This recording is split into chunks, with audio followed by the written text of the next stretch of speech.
Other folks, Scott here, and by now you should all have had time to properly try out and digest Bandersnatch, Black Mirror's newest offering on Netflix, which has an interactive twist in the vein of the old choose your own adventure books. Now the concept is being hailed as revolutionary, but is it? Not exactly. Old reviewers will know that this kind of game has actually been around since the early 90s, specifically with the introduction of the CD-ROM drive. These full motion video, or FMV games as they're commonly known, were, at the time, hailed as the absolute future of digital entertainment, and it's easy to see why, whether it was live action or lovingly animated, gamers had never seen graphics like this before. Trouble is, these games were total shit. Seriously, let's not pretend otherwise, they were awful, and usually it was for one of two reasons. So why get excited about Bandersnatch? Well, it might finally be the FMV game to fix the genre. Let's look at the problems that early FMV games came up against. The first was production value. On the animated side, at first things actually seemed pretty good. Dragon's Lair, for example, is a lovingly animated piece of work. On the live action side though, things tend to fall apart in a cheesy, god-awful B-movie type of a way.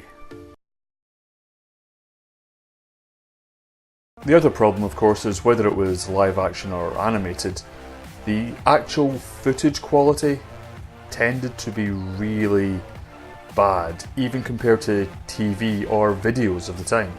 The other problem was the gameplay. These games weren't actually very much fun.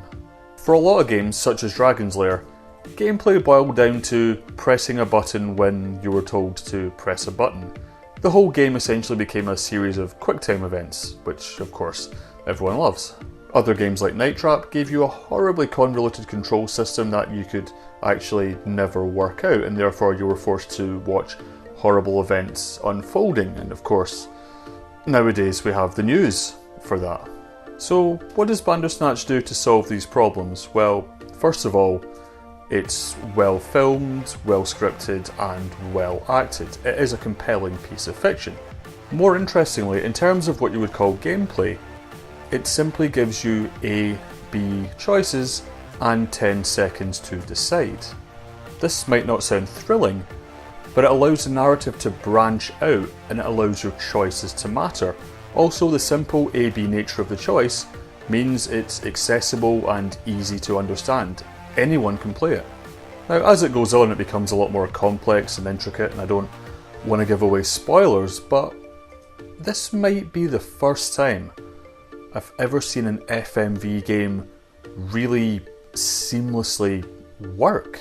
I guess it shows that even after over 25 years, some things are just worth waiting for. But anyway, those are just my thoughts. Please leave yours in the comments below. As always, tell all your pals about this video, and I'll see you next week.